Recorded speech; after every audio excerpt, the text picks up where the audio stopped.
So hello guys, welcome back again in this video. So इस video में हम metals और नॉन मेटल जो चैप्टर है उसका 3.4 सेक्शन को पढ़ेंगे, राइट। और पहले के जो 3 वीडियो हैं उसमें हमने 3.1, 3.2 और 3.3 सेक्शंस को कवर किया था इन डिटेल। और इसमें क्या कहते हैं, हम 3.4 सेक्शन को पढ़ते हैं, राइट। तो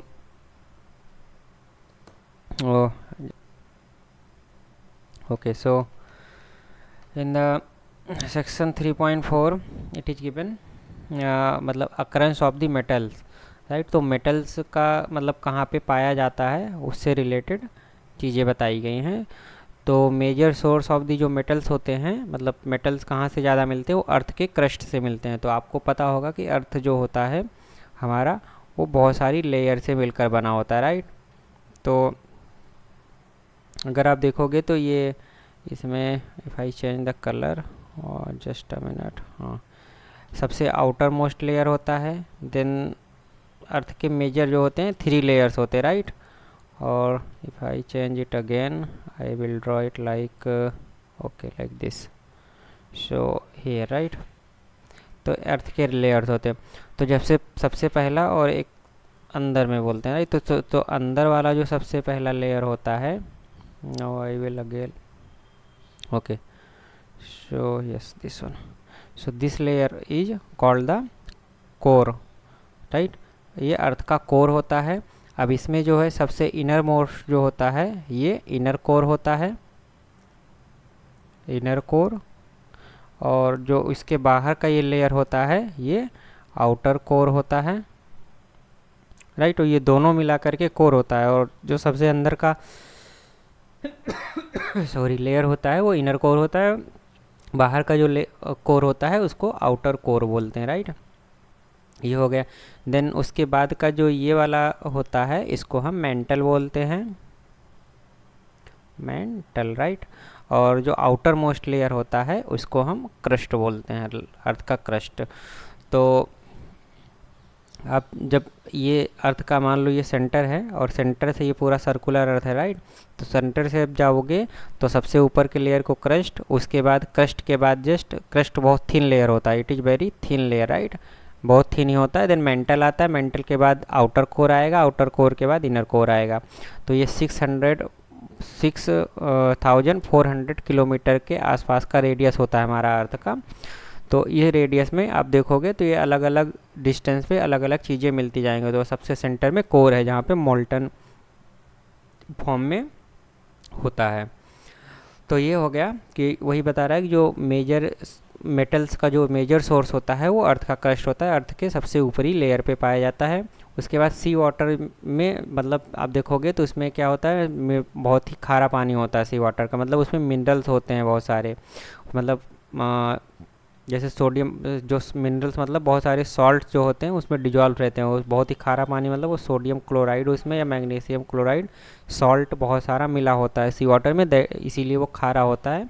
तो इसमें भी मतलब मेटल्स कुछ सॉल्युबल फॉर्म में पाए जाते हैं, वो बता रहा है। और आगे बताता है कि एलिमेंट्स और compound which occur naturally in the earth crust are known the minerals. तो मिनरल्स क्या होते हैं उसका डेफिनेशन यहाँ पे ये दिया गया है कि वो एलिमेंट्स एंड कंपाउंड जो कि नेचुरली अर्थ के क्रस्ट में पाए जाते हैं उनको हम मिनरल्स बोलते हैं, राइट। तो वो कंपाउंड जो कि अर्थ के क्रस्ट में नेचुरली पाए जाते हैं उनको हम मिनरल्स बोल देते हैं। मिनरल्स का डेफिनेशन हो गया, right. And some places minerals contain a very high percentage of particular metal. तो कुछ जगहों पर अर्थ के क्रस्ट में ऐसा नहीं कि यूनिफॉर्मली सब जगह पे मेटल्स पाए, कुछ जगहों पर कुछ मेटल्स एबेंडेंट मात्रा में पाए, मतलब एबेंडेंट क्वांटिटी में पाए जाते हैं, कुछ जगह पे कम जगह मतलब कम क्वांटिटी में पाए जाते हैं। The metals can be profitably extracted from it, these minerals are called the ores. तो ओर्स और मिनरल्स में एक डिफरेंस होता है, राइट। तो 2 चीज़ें हमने पढ़ा, ओर्स एंड मिनरल्स, राइट। तो मिनरल्स मिनरल्स, राइट। तो ओर और मिनरल्स में क्या डिफरेंस होता है, मिनरल्स वो मतलब एलिमेंट्स और कंपाउंड्स जो कि नेचुरली अर्थ के क्रस्ट में पाए जाते हैं उनको हम मिनरल्स बोलते हैं। बट अगर वही मिनरल्स किसी पार्टिकुलर प्लेस पे इतनी क्वांटिटी में पाए जाते हैं कि उनका जो एक्सट्रैक्शन होगा, मतलब उसको एक्सट्रैक्ट करें तो वो प्रॉफिटेबल हो, तो उन मिनरल्स को हम और कहेंगे, राइट। तो और मिनरल्स क्या कहते हैं, एक सुपर सेट हो गया एंड और उसके अंदर हो गया, हर मतलब ये मिनरल्स हो गया और उसके अंदर में ये और हो गया, राइट, और ये मिनरल्स हो गया। तो हर जो अर्थ के क्रस्ट में जो भी एलिमेंट कंपाउंड पाया जाता है वो तो मिनरल्स है, बट हर मिनरल्स ओर्स नहीं होता है। ओर्स वही होंगे जिसका एक्सट्रैक्शन प्रॉफिटेबल हो, मतलब इतनी अधिक मात्रा में पाए जाएं, इतने अधिक क्वांटिटी में पाए जाएं कि उनका जो एक्सट्रैक्शन हो वो प्रॉफिटेबल हो, तभी उसको हम ओर्स बोलेंगे। अदरवाइज छोटे छोटे मतलब छोटी क्वांटिटी में पाए जाएंगे तो उनको निकालने में ही बहुत सारा पैसा अगर खर्चा हो जाए तो they will not call be ores, right. तो ये ओर्स और मिनरल्स का डिफरेंस हो गया। अब मेटल्स का एक्सट्रैक्शन कैसे करते हैं वो आगे बताया गया है। तो हमने रिएक्टिविटी सीरीज देखा था, उसमें हर बहुत सारे मेटल्स को उनके रिएक्टिविटी के बेसिस पे डिक्रीजिंग ऑर्डर में वहाँ पे क्या कहते हैं और मतलब डिक्रीजिंग ऑर्डर में सॉर्ट किया गया था।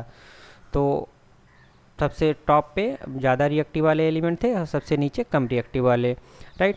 तो वही बता रहा है कि कुछ मेटल्स होते हैं जो कि अर्थ के क्रस्ट में फ्री स्टेट में पाए जाते हैं, तो फ्री स्टेट में वही पाए जाएंगे जो कि कम रिएक्टिव होंगे, and some found in the form of their compound, और कुछ क्या कहते हैं वो कंपाउंड बना लेते हो, मतलब कुछ मेटल्स होते हैं जो बहुत ज़्यादा रिएक्टिव होंगे, अगर वो बहुत ज़्यादा रिएक्टिव है तो कभी वो फ्री स्टेट में मिलेंगे नहीं, वो हमेशा जो भी एलिमेंट्स उनके आसपास मिलेगा जिससे वो रिएक्शन कर सकते हैं स्टेबिलिटी अचीव करने के लिए, तो वो तुरंत कंपाउंड बना लेंगे।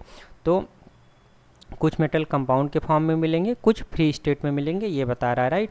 और the metals at the bottom of the activity series are the least reactive and they are often found in the free state. तो वही मैंने बताया ना कि फ्री स्टेट में वही मिलेंगे जो कि कम रिएक्टिव रहते हैं, मतलब जो बॉटम पे हैं। तो बॉटम यहाँ पे मतलब लेस रिएक्टिव वाले जो मेटल हो, लेस रिएक्टिव वाले मेटल होते हैं, और टॉप पे मोर रिएक्टिव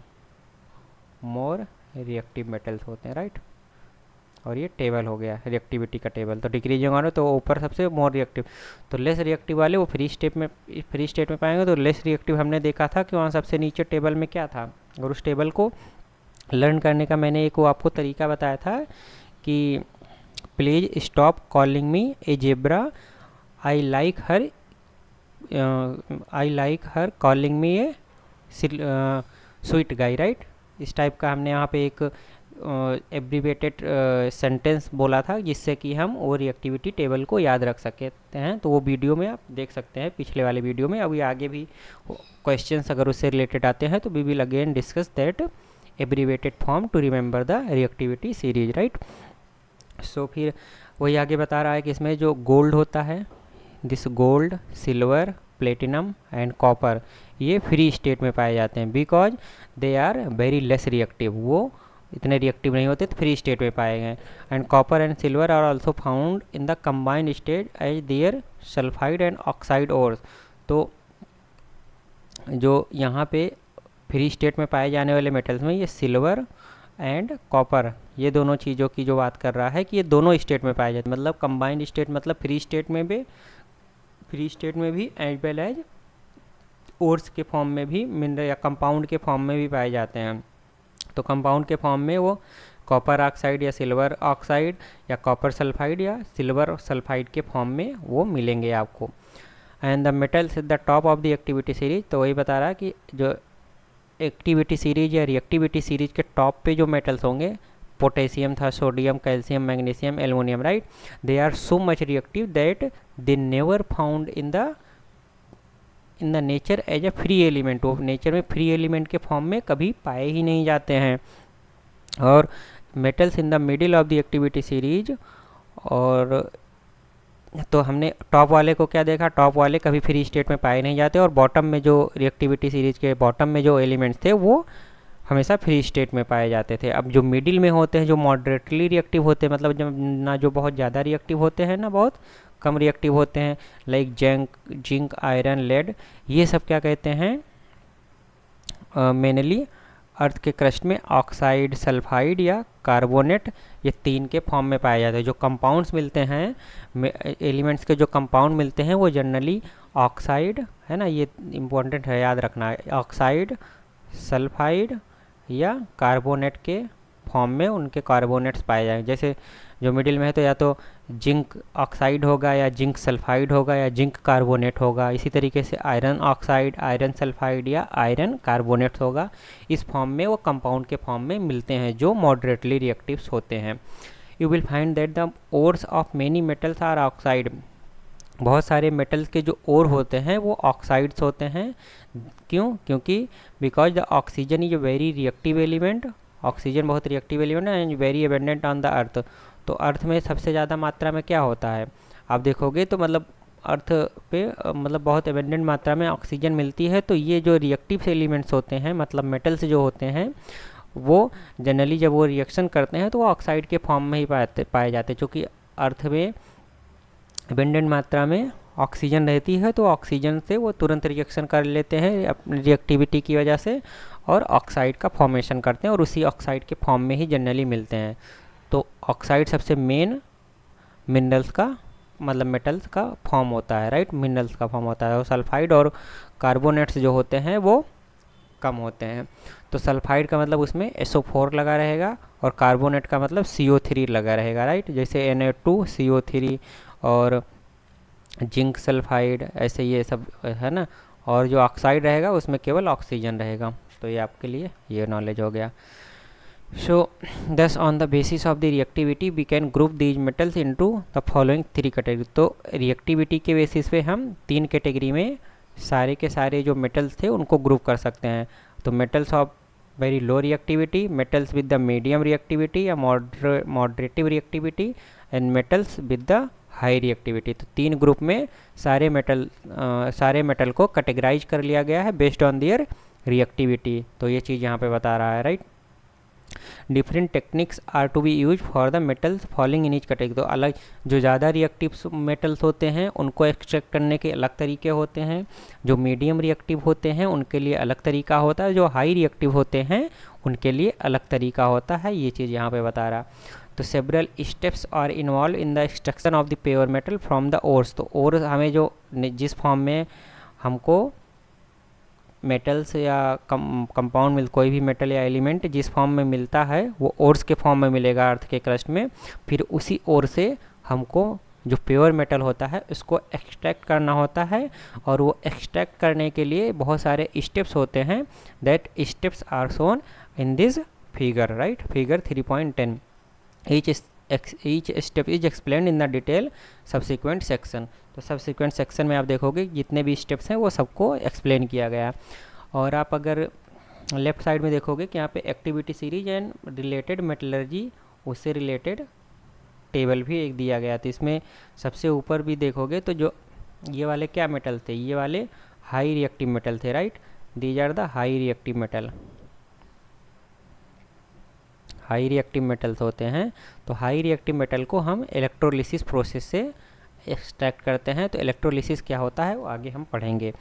देन जो मीडियम या मॉडरेट रिएक्टिव होते हैं, जिंक, आयरन, लेड, कॉपर, उसको हम रिडक्शन यूजिंग कार्बन। तो रिडक्शन रिएक्शंस होती है, उसके थ्रू हम उसको कार्बन के मतलब कार्बन का यूज करके उसको रिडक्शन उसमें करवाते हैं और रिडक्शन के through we will extract the pure metal.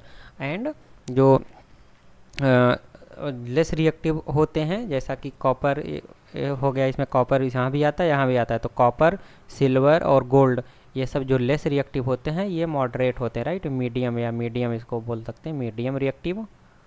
ये है M, राइट, मीडियम रिएक्टिव, ये मीडियम रिएक्टिव हो गया और ये लेस रिएक्टिव हो गया, राइट, लेस रिएक्टिव। तो ये मतलब फ्री स्टेट में पाए जाते, तो इसमें एक्सट्रैक्शन के लिए कोई वैसा स्टेप्स नहीं होता है, बट फॉर मतलब उसकी प्योरिटी के लिए we will do something which we will see in the subsequently. Okay, so अब टेबल फिगर 3.10 को समझते हैं। तो फिगर 10.3 में दिया गया है कि जो कंसंट्रेशन ऑफ दी ओर है इसके बेसिस पे हम देखेंगे। तो ओर होता है तो ओर का कंसंट्रेशन देखें मतलब उसमें कितने अमाउंट में मेटल्स है या नहीं है। तो मेटल्स ऑफ हाई रिएक्टिविटी, तो उसमें अगर हाई रिएक्टिविटी वाला मेटल है या मीडियम रिएक्टिविटी वाला मेटल है या लो रिएक्टिविटी वाला मेटल है वो देखेंगे। और में तो अभी जैसे ऊपर 3.9 में भी हमने देखा कि हाई रिएक्टिविटी वाले मेटल को हम इलेक्ट्रोलिसिस, मोल्टन ओर का इलेक्ट्रोलिसिस करवाते हैं और वहाँ से प्योर मेटल को एक्सट्रैक्ट करते हैं। फिर अगर मीडियम रिएक्टिविटी वाले ओर्स है, ये मतलब मीडियम रिएक्टिविटी वाले मेटल्स का ओर है, तो वहाँ पे फिर अगर वो कार्बोनेट ओर है या सल्फाइड ओर है ना, ये चीज़ देखेंगे।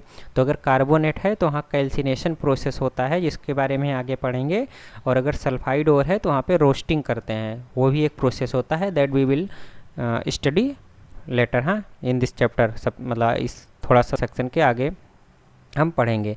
तो यहाँ से क्या करते हैं, कार्बोनेट ओर है तो कैल्सिनेशन करते हैं, और सल्फाइड ओर है तो रोस्टिंग करेंगे। और जब ये कैल्सिनेशन एंड रोस्टिंग करेंगे for the carbonate and sulphide ores, तो हमें मेटल के ऑक्साइड मिलेंगे, राइट। तो मेटल के ऑक्साइड का रिडक्शन करते हैं, रिएक्शन करवाते हैं उस ऑक्साइड का, और रिएक्शन करवाने पर जो होता है वहाँ से हमें प्योर मेटल मिलता है, राइट। तो मीडियम रिएक्टिविटी वाले मेटल्स का जो ओर्स होता है, तो अगर वो कार्बोनेट है तो कैल्सिनेशन करवाएंगे, कैल्सिनेशन से ऑक्साइड, मेटल का ऑक्साइड मिलेगा, फिर मेटल के ऑक्साइड में रिएक्शन करवाएंगे यूजिंग कार्बन, हमें फिर वहाँ से प्योर मेटल मिलेगा। अगर सल्फाइड ओर है मीडियम रिएक्टिविटी मेटल का, तो उसमें रोस्टिंग करेंगे, रोस्टिंग के बाद ऑक्साइड बनेगा, ऑक्साइड के बाद फिर उसको भी रिडक्शन करवाएंगे यूजिंग कार्बन, एंड देन हमें प्योर मेटल मिलेगा, राइट। फिर आप देखोगे कि जो लो रिएक्टिविटी वाले मेटल्स होते हैं वो जनरली सल्फाइड्स के ओर होते हैं। तो उसमें सल्फाइड का ओर में जैसे यहाँ पे रोस्टिंग होता है, तो सल्फाइड्स के ओर में जनरली हम रोस्टिंग प्रोसेस ही करते हैं और वहाँ से मेटल मिलता है, एंड जो मेटल्स वहाँ पे मिलता है फिर उसका रिफाइनिंग करते हैं, ओके। तो ये हो गया। तो लेस रिएक्टिव वाले मेटल्स जो फ्री स्टेट में मिलते हैं या सल्फाइड के फॉर्म में अगर मिल गए कभी, तो उसमें जो प्योर मेटल होता है उसमें रिफाइनिंग प्रोसेस हमें करना पड़ता है, क्योंकि उसमें बहुत सारी इम्प्योरिटीज होती हैं, राइट। फिर आगे चलते हैं। आगे देखा कि ores mines from the earth are usually contaminated with the large amount of impurities. तो जो ओर्स हमें अर्थ से मिलेंगे उसमें ऐसा नहीं कि बहुत ही प्योर ओर है, उसमें केवल कंपाउंड ही रहेगा। There will be too much impurities in the ore, जिसमें कि सॉइल आता है, सैंड आता है, ये सब इम्प्योरिटीज उसमें मिलेंगी। तो इनको जो इम्प्योरिटीज होती है इसको हम गैंग्यू बोलते हैं, राइट, गैंग्यू। तो ये आप याद रखना, ये इम्पॉर्टेंट है, पूछा जा सकता है कि जो गैंग्यू क्या होता है, इसको डिफाइन करो। तो जो ओर्स अर्थ से मिलते हैं तो वो कंटेमिनेटेड होते हैं with large amount of impurities, जैसे सॉइल और सैंड। तो इन इम्प्योरिटीज को ही हम गैंग्यू बोलते हैं, ओके। सो ये इम्प्योरिटीज को हमें जब मेटल का एक्सट्रैक्शन करते हैं तो वहाँ से रिमूव करना होता है, तो उसके लिए बहुत सारी प्रोसेसेज होती हैं। तो processes use for removing the gangue from the ores are based on the difference between the physical and chemical properties of the gangue and the ore. तो जो ओर मिलता है तो उसमें एक ओर रहेगा प्लस सम इम्प्योरिटीज रहेगी, तो इम्प्योरिटीज को हम क्या बोलेंगे, राइट, गैंग्यू बोलते हैं। तो गैंग्यू और ओर, तो ये तो मेटल और क्या हो गया, मेटल के कंपाउंड्स हो गए, राइट, कंपाउंड ऑफ मेटल्स हो गया, राइट। और ये गैंग्यू हो गया। तो इनकी जो फिजिकल प्रॉपर्टीज होती है और केमिकल प्रॉपर्टीज, जैसा कि हमने चैप्टर के स्टार्टिंग में पढ़ा था, तो ये दोनों अलग अलग होती है, फिजिकल और केमिकल प्रॉपर्टीज। तो उनकी फिजिकल और केमिकल प्रॉपर्टीज में जो डिफरेंस होता है उसी को हम यूज करके इनको रिमूव करते हैं, right. So different separation techniques are accordingly employed. तो based on their physical and chemical properties हम अलग अलग separation technique for removing the gangue from the ore हम यूज करते हैं, ओके। अब फिर एक्टिविटी सीरीज में अगर लो मतलब लो रिएक्टिव मेटल्स का जो होते हैं, एक्टिविटी सीरीज में जो लो रिएक्टिव मेटल्स होते हैं उनको एक्सट्रैक्शन के लिए यहाँ पे तरीका बताया रहा है। तो metals low in the activity series are very unreactive. तो जो नीचे रहते हैं वो बहुत लो रिएक्टिव, मतलब बहुत ही अनरिएक्टिव हो गए, जो भी एलिमेंट्स उनके आसपास आएगा उससे मतलब रिएक्शन ही नहीं करते, राइट। सिल्वर, गोल्ड, ये सब जो होते हैं वो रिएक्टिव नहीं होते ज़्यादा। तो oxide of these metals can be reduce to the metal by heating alone. तो जो भी यहाँ से हमें ऑक्साइड्स के फॉर्म में ये सारे मेटल्स मिलेंगे, तो उन ऑक्साइड को हम डायरेक्ट मेटल में रिड्यूस कर सकते हैं, उसको केवल हीट करके। लाइक तो सिनाबार क्या होता है, वो मरकरी का एक और होता है। मरकरी का और क्या होता है, सिनाबार, जो कि मरकरी सल्फाइड होता है, राइट। तो मरकरी सल्फाइड को जब हम हीट करते हैं एयर में, तो फर्स्ट ये मरकरी ऑक्साइड में बदल जाता है, राइट। तो यहाँ पे उसका रिएक्शंस भी दिया गया है, वो आगे अभी समझेंगे। और फिर मरकरी का ऑक्साइड जो बनता है उसको हम मरकरी में रिड्यूस कर सकते हैं बेस्ड ऑन रिडक्शन रिएक्शन, जो कि हमने ऑक्सीडेशन और रिडक्शन रिएक्शन चैप्टर 1 में पहले पढ़ा है। ओके, तो फर्दर हीटिंग से हम उसको मरकरी का ऑक्साइड को मरकरी में रिड्यूस कर देते हैं। तो यहाँ पे आप देखोगे ये मरकरी सल्फाइड है, राइट। तो मरकरी सल्फाइड मतलब ये हमारा क्या है, ये और हुआ, ये और हुआ। और इसको क्या बोलते हैं, मरकरी सल्फाइड के और को, इसको हम सिनाबार बोलते हैं, राइट। तो सिनाबार हुआ। अब इसको ऑक्सीजन में, मतलब ओपन एयर में हमने हीट करना शुरू किया। जब हीट इसको देंगे तो ये मरकरी सल्फाइड को है मरकरी ऑक्साइड में बदल गया, और ये भी सॉलिड फॉर्म में ही है। और जो CO2 गैस है, सल्फ़र जो है एज ए CO2 गैस बन के वो निकल गया। फिर जो मरकरी सल्फाइड बचा है तो उसको और हीट करेंगे जब, तो वो मरकरी लिक्विड फॉर्म में वो, मतलब मरकरी जो मेटल्स है वो लिक्विड फॉर्म में हो जाएगा और ऑक्सीजन गैस वहाँ से निकल जाएगी। इसको रिडक्शन करवा देते हैं, राइट, रिड्यूस कर देते हैं in the mercury by further heating. तो वो हो गया, चूँकि मरकरी एक ऐसा मेटल है जो कि रूम टेम्परेचर पे लिक्विड फॉर्म में पाया जाता है, आपको पता होगा इसका, ठीक है। सिमिलरली कॉपर जो होता है, कॉपर भी वेरी लेस रिएक्टिव होता है। तो वेरी लेस रिएक्टिव, तो वो भी जनरली कॉपर और सिल्वर दो चीज़ें हमने एक्सेप्शन पढ़ा था, राइट, कि वो लेस रिएक्टिव में भी आते हैं और मॉडरेट रिएक्टिव में भी आते हैं। तो इनके जो कॉपर जो होता है जनरली कॉपर सल्फाइड के फॉर्म में नेचर में पाया जाता है। तो सल्फाइड का ओर्स होता है इसका, तो सल्फाइड के ओर होते हैं। तो यहाँ पे उसको रोस्टिंग करते हैं, राइट। रोस्टिंग मतलब उसको हीट करना, रोस्ट करना, जैसे जो भी चीज़ें भुट्टा रोस्ट करते हैं, राइट, मक्का, तो उस तरीके से रोस्ट करते हैं। तो कॉपर सल्फाइड का जो ओर मिला, मतलब कॉपर का ओर मिला जो सल्फाइड के फॉर्म में, उसको हमने एयर में रोस्ट किया। रोस्ट करना मतलब ऑक्सीजन, मतलब एयर में उसको बर्न किया, हीट किया। हीट करने के बाद जो है वहाँ से कॉपर का ऑक्साइड बनेगा, ये कॉपर का ऑक्साइड हो गया। देन यहाँ पे जो सल्फ़र था वो SO2 की गैस में जैसे पहले था वो निकल गया। फिर जो ऑक्साइड है वो, और ये कॉपर सल्फाइड जो पहले था, मतलब अभी ऐसा जब हीट करना चाहें ऐसा थोड़ी ना पूरा का पूरा पहले ऑक्साइड में कन्वर्ट होगा फिर ये रिएक्शन होगा। तो ऑलरेडी जो कॉपर सल्फाइड था और कॉपर ऑक्साइड दोनों रिएक्शन करेंगे। तो यहाँ का सल्फ़र यहाँ ऑक्सीजन के साथ रिएक्शन करके SO2 गैस बनाएगा जो कि निकल जाएगा, और ये कॉपर सॉलिड फॉर्म में हमें मिल जाएगा। तो इसमें कॉपर ऑक्साइड का रिडक्शन हुआ। रिएक्शन का मतलब क्या हुआ, ऑक्सीजन को लूज करेगा तो रिडक्शन हुआ। अगर ऑक्सीजन को कोई चीज़ गेन करता है तो वो ऑक्सीडाइज हुआ। तो जैसे यहाँ पे ऑक्सीडेशन और रिडक्शन रिएक्शन साथ में हो रही, तो ये यहाँ पे ये ऑक्सीजन को लूज कर रहा है, तो यहाँ पे ये इसका कॉपर ऑक्साइड का रिडक्शन हो गया, और ये कॉपर यहाँ पे ये ऑक्सीजन को गेन कर रहा है, तो यहाँ पे सल्फ़र का ऑक्सीडेशन हो गया। तो ये ऑक्सीडेशन रिडक्शन से रिलेटेड हो गया, और कॉपर के सल्फाइड से, मतलब कॉपर को कैसे एक्सट्रैक्ट करते हैं उसका रिएक्शन हो गया। तो यहाँ पे हमने मरकरी सल्फाइड और कॉपर ऑक्साइड के बारे में पढ़ा।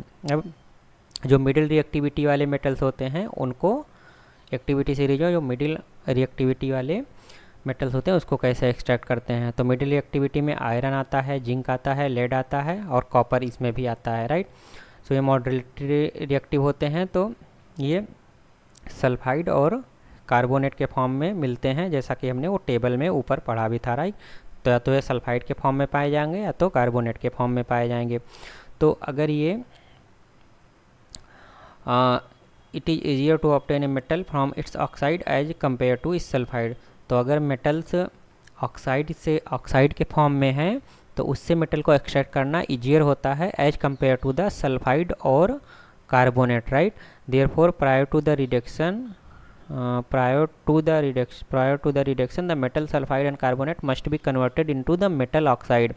तो मेटल के, अगर मेटल जो है वो सल्फाइड और कार्बोनेट फॉर्म में पाया जाता है तो सबसे पहले उसको ऑक्साइड के फॉर्म में कन्वर्ट करते हैं। क्यों? क्योंकि जो मेटल का जो ऑक्साइड होता है उस मेटल के ऑक्साइड से हम बहुत ही इजीली मेटल को एक्सट्रैक्ट कर सकते हैं as compare to the sulphide और कार्बोनेट्स। कार्बोनेट और सल्फाइड के फॉर्म में अगर पाया जाएगा तो वहाँ पे इतना इजी नहीं होता है उसको एक्सट्रैक्ट करना, तो इसीलिए सबसे पहले हम उसको उसके ऑक्साइड में कन्वर्ट कर सकते हैं। तो वही यहाँ पे लिखा है कि सल्फाइड और are converted into the oxide. तो जब जो सल्फाइड फॉर्म है उसको ऑक्साइड फॉर्म मतलब ऑक्साइड और में कन्वर्ट करने के लिए उसको स्ट्रांगली हम हीट करते हैं in the presence of excess air. तो एक्सेस एयर की प्रेजेंस में जब उसको सल्फाइड और को हीट करेंगे तो उस प्रोसेस को हम रोस्टिंग बोलते हैं। तो ये आप याद रखना, ये एक इम्पॉर्टेंट रहेगा। रोस्टिंग क्या हो गया, राइट, जो बताया था कि आगे पढ़ेंगे, तो ये रोस्टिंग हो गया। और जो कार्बोनेट और होते हैं उनको ऑक्साइड और में कन्वर्ट करने के लिए हम उसको भी स्ट्रांगली हीट करते हैं but in the presence of limited air. तो जो सल्फाइड और होता है उसको हम एक्सेस एयर के प्रेजेंस में हीट करते हैं, और जो कार्बोनेट ओर्स होते हैं उसको लिमिटेड एयर के प्रेजेंस में हीट करते हैं। तो उस प्रोसेस को हम कैल्सिनेशन बोलते हैं। तो कैल्सिनेशन हो गया, रोस्टिंग हो गया, राइट। तो chemical reaction that take place during roasting and calcination of the zinc ores can be shown in the follows. तो अगर जिंक सल्फाइड, अगर जिंक दोनों फॉर्म में पाया जा सकता है ना, सल्फाइड के फॉर्म में भी और कार्बोनेट के फॉर्म में। तो जब कार्बोनेट के फॉर्म में रहेगा तो कैल्सिनेशन करेंगे, और सल्फाइड के फॉर्म में गया तो रोस्टिंग करेंगे। क्यों करेंगे? क्योंकि हमें उसको उसके ऑक्साइड के फॉर्म में कन्वर्ट करना है। और ऑक्साइड के फॉर्म में क्यों कन्वर्ट करना है? क्योंकि ऑक्साइड के फॉर्म से मेटल को एक्सट्रैक्ट करना ईजी होता है। ओके, तो ये प्रोसेस होता है। तो जब रोस्टिंग करते हैं, जैसे जिंक सल्फाइड है तो सल्फाइड का और है तो ऑक्सीजन के प्रेजेंस में एक्सेस हीट में, और एक्सेस यहाँ पे याद रखना है कि रोस्टिंग में हमारा एयर क्या होता है, एयर एक्सेस में होता है, राइट। एक्सेस एयर में इसको स्ट्रांगली हीट करते हैं तो ये जिंक ऑक्साइड में बदल जाता है और सल्फर डाइऑक्साइड की गैस निकल जाती है।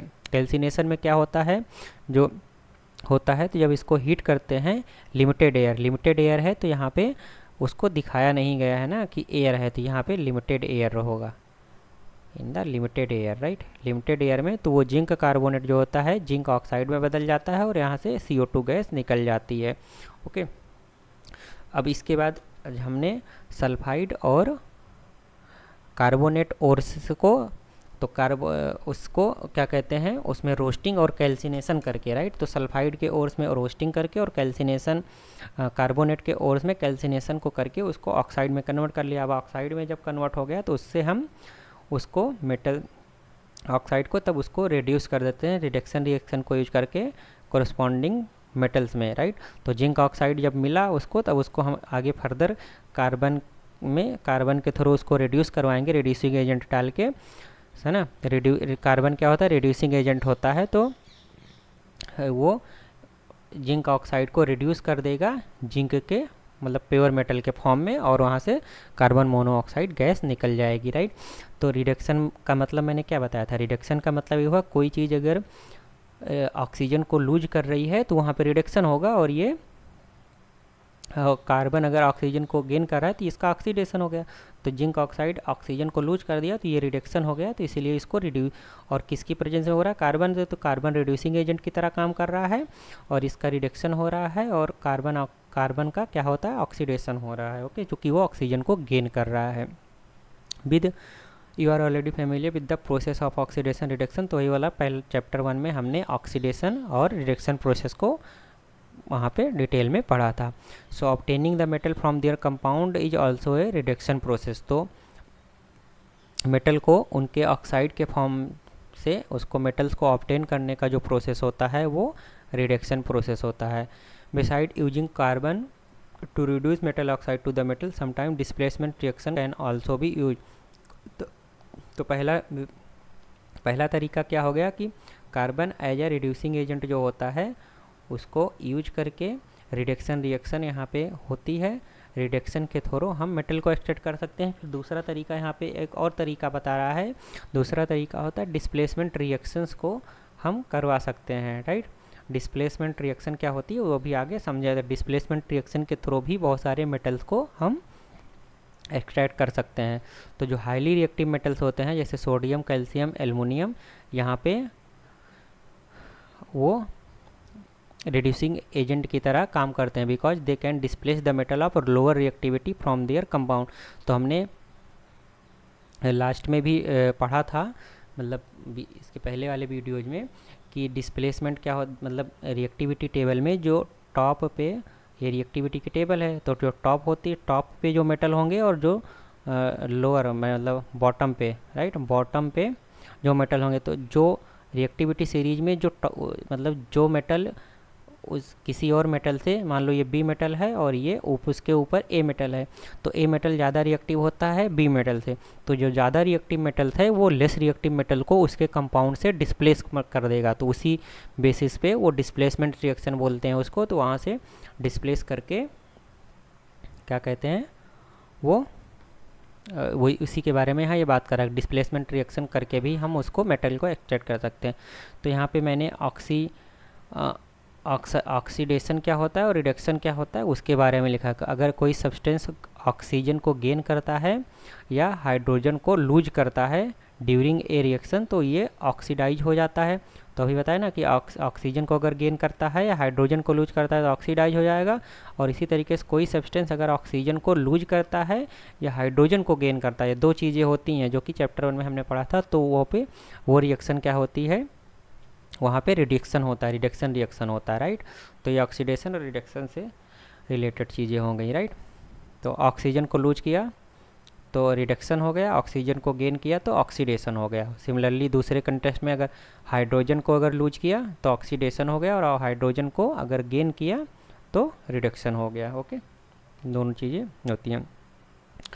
फिर ये हो गया कि फॉर एग्जांपल मैग्नीज, अब वही आगे यही बताया जो हमने बताया कि ना कि हाई रिएक्टिव मेटल्स और लेस रिएक्टिव मेटल्स को डिस्प्लेस कर देते, तो वही आगे बता रहा है कि अगर मैग्नीज ऑक्साइड है, राइट, मैग्नीज डाइऑक्साइड जब हीट करते हैं एल्युमिनियम पाउडर के साथ, तो एल्युमिनियम क्या होता है, एल्युमिनियम ज़्यादा रिएक्टिव होता है as compare to the manganese. तो एल्युमिनियम ज़्यादा रिएक्टिव है तो वो यहाँ पे मैग्नीज को उससे उसके कंपाउंड से डिस्प्लेस कर देगा। ये एक डिस्प्लेसमेंट रिएक्शन होगी। यहाँ पे ये कौन सी रिएक्शन होगी, डिस्प्लेसमेंट रिएक्शन, राइट, क्योंकि यहाँ डिस्प्लेसमेंट हो रहा है, मैग्नीज डिस्प्लेस हो जा रहा है इसके कंपाउंड से, तो RXN को हम रिएक्शन लिखेंगे शॉर्ट फॉर्म में। तो यहाँ पे आप देखोगे तो मैग्नीज बाहर हो गया, लिक्विड फॉर्म में आ जाएगा हीट करने पर, और जो यहाँ पे जो मैग्नीज का ऑक्साइड था वो एल्युमिनियम का ऑक्साइड हो गया, राइट। तो उसके कंपाउंड से मैग्नीज डिस्प्लेस हो गया और एल्युमिनियम आ गया और हीट निकल गई। ओके, तो ये डिस्प्लेसमेंट रिएक्शन हो गया। Can you identify the substance that are getting oxidised here, oxidise कौन, अब यहाँ पे वो बोला कौन सा सब्सटेंस ऑक्सीडाइज हो रहा है और कौन सा रिड्यूस हो रहा है वो हमें पढ़ना। तो यहाँ तो हाइड्रोजन है नहीं, यहाँ ऑक्सीजन है, तो जो मैग्नीज डाइऑक्साइड है ये ऑक्सीजन को लूज कर रहा है, तो ये क्या हो रहा है, मैग्नीज ऑक्साइड ये रिड्यूस हो रहा है, राइट। और सिमिलरली एल्युमिनियम के पास तो ऑक्सीजन था नहीं, जब यहाँ पे देखोगे तो रिएक्शन के बाद एल्युमिनियम के पास ऑक्सीजन आ गया, तो एल्युमिनियम क्या हो रहा है, वो ऑक्सीडाइज हो रहा है, राइट। तो मैग्नीज डाइऑक्साइड रिड्यूस हो रहे हैं और एल्युमिनियम ऑक्सीडाइज हो रहा है, वो हो गया। So these displacement reaction are highly exothermic. तो जो डिस्प्लेसमेंट रिएक्शन में हीटिंग नहीं करेंगे, ये तो रिएक्शन अपने आप ही होगा, चूँकि हाई रिएक्टिव एलिमेंट हमेशा टेंडेंसी होगी को लेस रिएक्टिव को डिस्प्लेस ही कर दें, तो वो हाईली एक्जोथर्मिक होती है, मतलब उसमें बहुत ज़्यादा हीट निकलती है, हीट एनर्जी निकलेगी। Amount of the heat evolve so large that the metals are produced to molten state. तो वो इतनी हीट निकलती है कि जैसे यहाँ मैग्नीज इतनी हीट निकलेगी कि जो मैग्नीज सॉलिड स्टेट से, यहाँ पहले सॉलिड स्टेट में ऑक्साइड था, वो लिक्विड स्टेट में जाके बता, चूँकि जो हीट एनर्जी निकल रही है वो इसको पिघला दे रही है। तो reaction of iron 3 oxide, iron 3 मतलब आयरन की जो यहाँ पे बैलेंसी है वो 3 लिया गया है, राइट। आयरन 3 की जैसे कॉपर 2 होता है तो कॉपर प्लस प्लस, और इसे आयरन 3 का मतलब अगर हो गया तो आयरन 3 मतलब 3 प्लस चार्ज होंगे।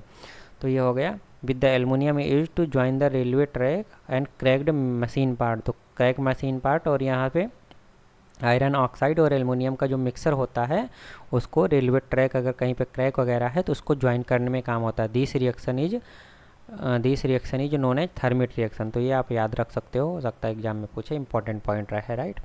तो थर्मिट रिएक्शन के थ्रू रेलवे के ट्रैक्स वगैरह को भी ज्वाइन करते हैं, तो वहाँ पे भी यही डिस्प्लेसमेंट रिएक्शन को करवाते हैं। तो उसमें क्या करते हैं, आयरन का ऑक्साइड लिया, एल्युमिनियम के साथ उसका रिएक्शन करवाया, दोनों सॉलिड स्टेट में थे। अब ये ज़्यादा रिएक्टिव है आयरन से एल्युमिनियम, तो एल्युमिनियम जा करके आयरन को डिस्प्लेस कर देगा और वहाँ से ये एक्जोथर्मिक रिएक्शन होती है, तो एक्जोथर्मिक रिएक्शन से बहुत सारी हीट निकलेगी, तो जो आयरन रहता है वो उसको मेल्ट कर देगा और मेल्ट करने के बाद वो लिक्विड फॉर्म में रहेगा। तो जहाँ पे जो क्रैक वगैरह रहेगा वहाँ पे जाके वो फिल हो जाएगा। जैसे ये क्रैक है ना मान लो, तो ये क्रैक में जाके ये यहाँ से फिल हो जाएगा और ये स्लग बनेगा और तो ये एल्युमिनियम ऑक्साइड बाहर सॉलिड के फॉर्म में बाहर आ जाएगा। ओके, तो ये सॉलिड है तो ये ऊपर तैरता रहेगा और लिक्विड जाके वहाँ पे फिल हो जाएगा। तो ये ज्वाइनिंग पोरस थर्मिट रिएक्शन को यूज करके रेलवे ट्रैक को जोड़ने में ये काम आता है। ओके, अब जो टॉप रिएक्टिविटी टेबल पे जो टॉप पे मेटल्स होते हैं, मतलब जिसकी रिएक्टिविटी बहुत ज़्यादा होती है, उसको कैसे एक्सट्रैक्ट करते हैं वो देखते हैं। तो ऊपर हमने टेबल 3.9 में ये देखा था कि ऐसे मेटल्स को हम इलेक्ट्रोलिसिस प्रोसेस के थ्रू ही एक्सट्रैक्ट करते हैं। तो इलेक्ट्रोलिसिस प्रोसेस क्या होता है वो सब आगे इसमें पढ़ते हैं।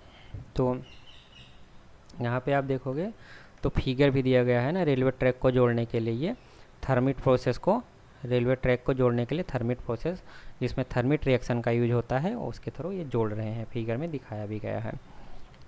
ओके, सो ये वाला वो डिस्कस करते हैं। तो जो बहुत ही ज़्यादा रिएक्टिव एलिमेंट्स होते हैं या बहुत ज़्यादा रिएक्टिव मेटल्स होते हैं, they can not obtain from their compound by heating with the carbon.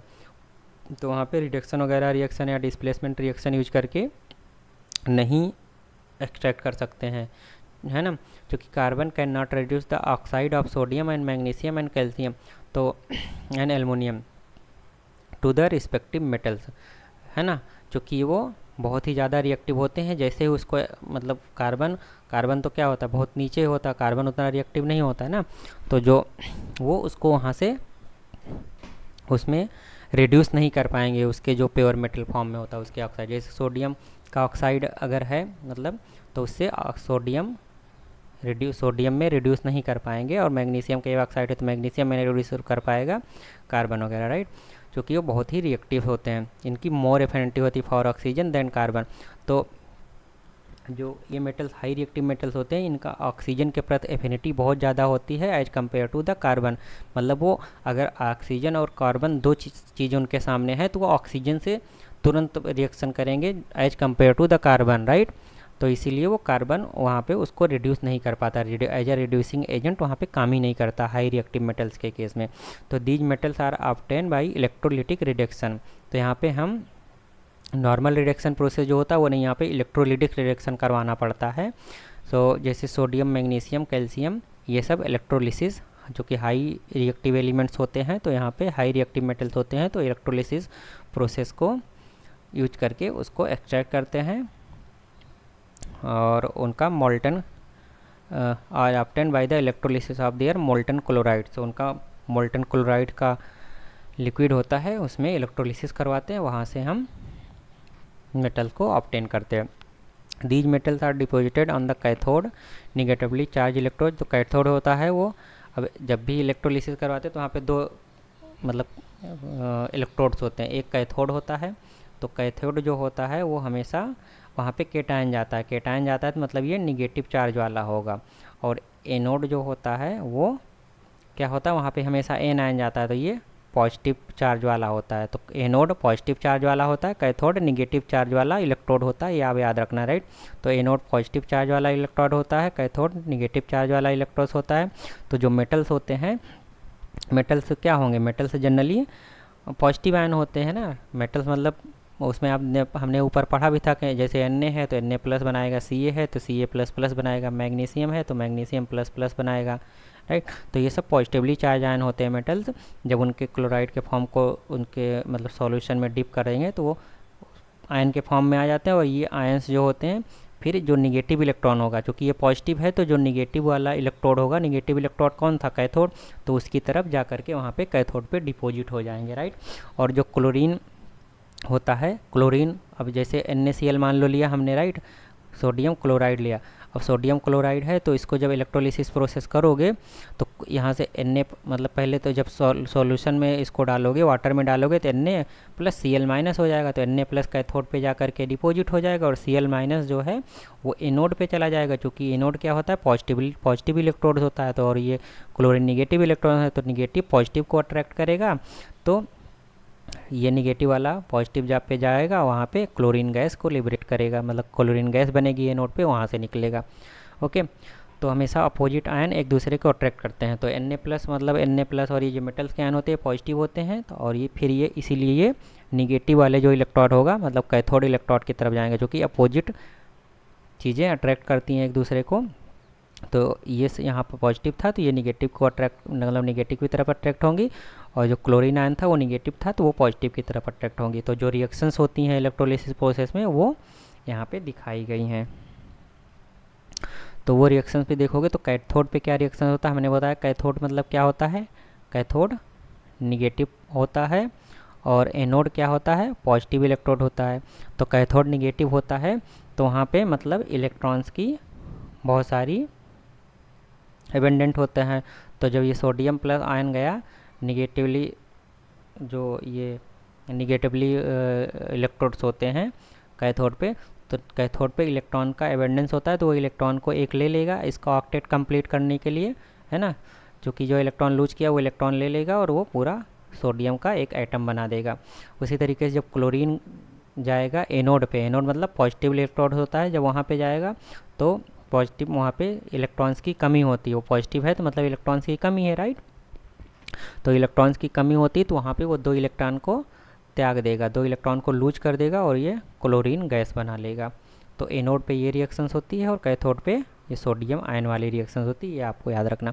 Similarly aluminium भी electrolytic reduction of the aluminium oxide से हमें मिलता है। तो एल्युमिनियम ऑक्साइड जब होता है Al2O3, राइट, तो Al2O3 में मतलब Al++ हो गया और ऑक्सीजन निगेटिव निगेटिव, तो जब एनोड पे ऑक्सीजन गैस बन के ये निकल जाएगी और एल्युमिनियम कैथोड पे जा कर के 3 इलेक्ट्रॉन को लेकर के एल्युमिनियम का एटम बना लेगा, मतलब एल्युमिनियम डिपॉजिट हो जाएगा। ओके, सो ये हो गया। तो ये हमारा इलेक्ट्रोलिटिक प्रोसेस का कॉन्सेप्ट हो गया। सिमिलरली यहाँ पे और भी चीज़ें दी गई हैं कि वो फिगर 3.5 रिफाइनिंग ऑफ मेटल से रिलेटेड है। तो metals produce by various reduction, अभी तक हमने क्या किया कि इलेक्ट्रोलिटिक रिडक्शन देखा जो है ना, जो कि अभी जस्ट ऊपर यहाँ पे देखा ये वाले पैराग्राफ में, और उसके पहले हमने नॉर्मल रिडक्शन प्रोसेस देखा carbon as a reducing agent को यूज करते हुए। तो ये सारे रिडक्शन प्रोसेस से जो मेटल्स होते हैं वो बहुत ही प्योर फॉर्म में नहीं होते हैं, there will be some impurities in the metal produce by the reduction processes. तो रिडक्शन प्रोसेस में 2 processes, carbon as a reducing agent को यूज करके और इलेक्ट्रोलिसिस वाला, लाइक इलेक्ट्रोलिसिस रिडक्शन, राइट। तो हमने 2 रिडक्शन प्रोसेस को देखा, इसलिए यहाँ पे रिडक्शन प्रोसेसेज लिखा हुआ है, राइट। तो इन दोनों रिडक्शन प्रोसेसेज जो मेटल मिले हैं वो प्योर स्टेट में नहीं होते हैं, बहुत प्योर नहीं होते हैं, उससे उसको हमें प्योर करना हो, तो प्योर करने के लिए हमें उसका रिफाइनिंग करनी पड़ती है ना। तो उसमें इम्प्योरिटीज होती हैं which must be remove to obtain the pure metal. The most widely used method for refining the impure metals are the electrolytic refining. तो इलेक्ट्रोलिटिक रिडक्शन अभी हमने ऊपर पढ़ा, अब यहाँ पे इलेक्ट्रोलिटिक रिफाइनिंग के बारे में पढ़ेंगे। तो इलेक्ट्रोलिटिक रिफाइनिंग क्या होता है वो पढ़ते हैं। ओके, इसके ऊपर जो हमने पढ़ा था कॉन्सेप्ट वो इलेक्ट्रोलिटिक रिफाइनिंग का यहाँ पे पढ़ते हैं कॉन्सेप्ट। तो इलेक्ट्रोलिटिक रिफाइनिंग जो होता है उसमें आप देखोगे क्या बताता है कि just a minute, many metals such as copper, zinc, tin, nickel, silver, gold are refined electrolytically refined होते हैं। तो उसमें इस रिफाइनमेंट में क्या होता है वो अभी पढ़ते हैं ना। In this process the impure metal, जो जिस मेटल को हमें प्योर करना है उस इम्प्योर मेटल को हम एज अ एनोड बनाते हैं, है ना, उसको हम एज अ एनोड बनाएंगे। And a thin strip of the pure metal, एक प्योर मेटल का थिन स्ट्रिप लेंगे। प्योर मेटल तो कहीं ना कहीं हमें सबसे पहले कुछ ना कुछ तो रहेगा ही, तो उस प्योर मेटल का थिन स्ट्रिप लेंगे और जो इम्प्योर मेटल है जिसको हमें रिफाइन करना है या प्योर करना है उसको हम क्या करेंगे, एज अ कैथोड लेंगे। ये आप याद रखना है ना कि इम्प्योर मेटल को एनोड लेंगे और प्योर मेटल का जो स्ट्रिप रहेगा उसको एज अ कैथोड लेंगे। और जो मेटल है उसी मेटल के सॉल्ट का, राइट, जिस मेटल को हमें रिफाइनमेंट करना है, जिस मेटल को हमें प्योर करना है, उसी मेटल के सॉल्ट को हम एज अ इलेक्ट्रोलाइट यूज करेंगे। तो इलेक्ट्रोलिटिक प्रोसेस में हमेशा एक एनोड रहेगा, एक कैथोड रहता है और एक इलेक्ट्रोलाइट रहता है। तो इलेक्ट्रोलाइट मतलब किसी सॉल्ट का वाटर में सॉल्यूशन होता है। इलेक्ट्रोलाइट मतलब solution of A salt in water, तो उसको हम इलेक्ट्रोलाइट बोलते हैं। तो इलेक्ट्रोलाइट होना चाहिए, एनोड हो गया, कैथोड हो गया, और जो वायर्स का मतलब बैटरी वगैरह का कनेक्शन होता है दैट इज मतलब obviously that will be there. Okay, so apparatus हमारा ये 3.12 फिगर में जो एपैरेटस है उस एपैरेटस को यूज करके इलेक्ट्रोलिटिक रिफाइनमेंट करते हैं। तो वो अभी हम समझते हैं फिगर को।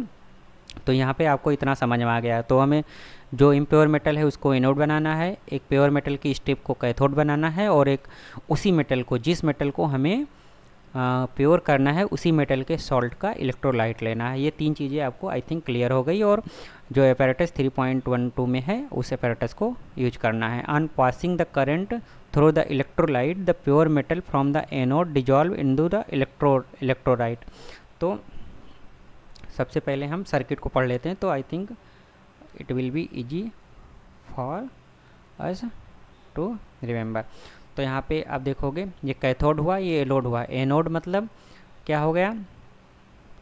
एनोड मतलब हमारा हमने बोला था कि जो इम्प्योर मेटल होगा वो ये एनोड होगा, राइट। इम्प्योर मेटल का कैथोड हो गया, मतलब एनोड हो गया, और प्योर मेटल का जो स्ट्रिप है वो कैथोड हो गया, ये प्योर हो गया, राइट। ये प्योर मेटल हो गया, ये इम्प्योर मेटल हो गया।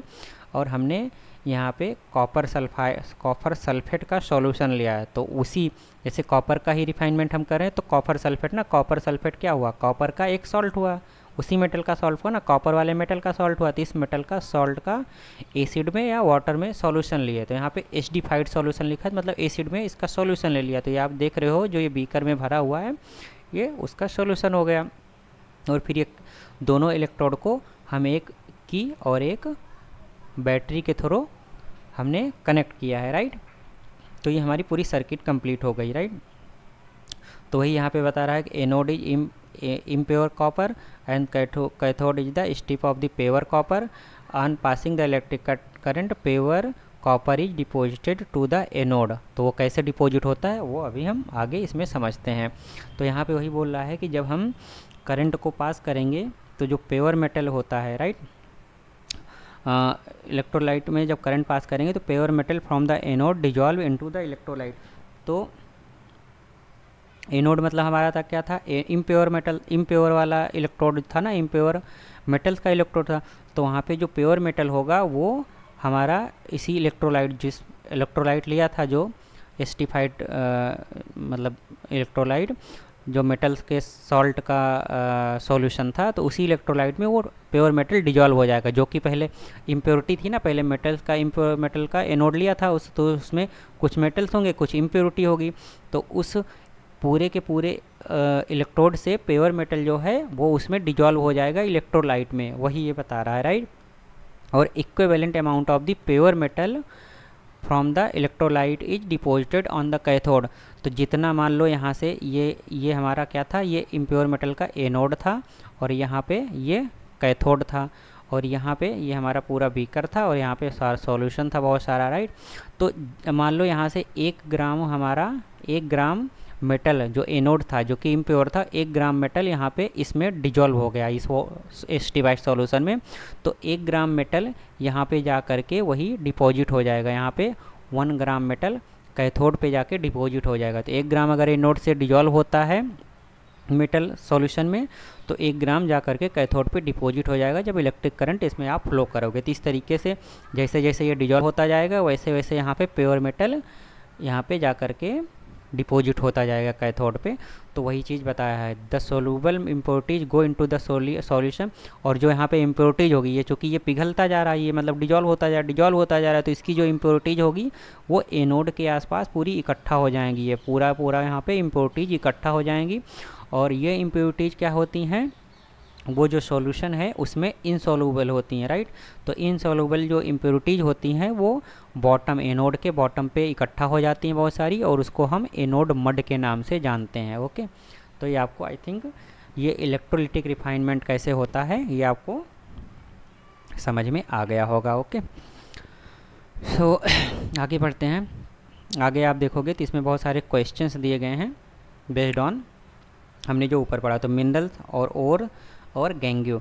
तो गैंग्यू ओर्स में जो इम्प्योरिटीज होती है उसको बोलते हैं, वो देखा था। ओर तब होता है मिनरल्स का सबसेट होता है, और जब मिनरल्स मतलब इतनी अधिक मात्रा में पाया जाता है, इतनी अधिक क्वांटिटी में पाया जाएगा कि उसका जो एक्सट्रैक्शन प्रॉफिटेबल होता है तो हम उसको और बोलते हैं।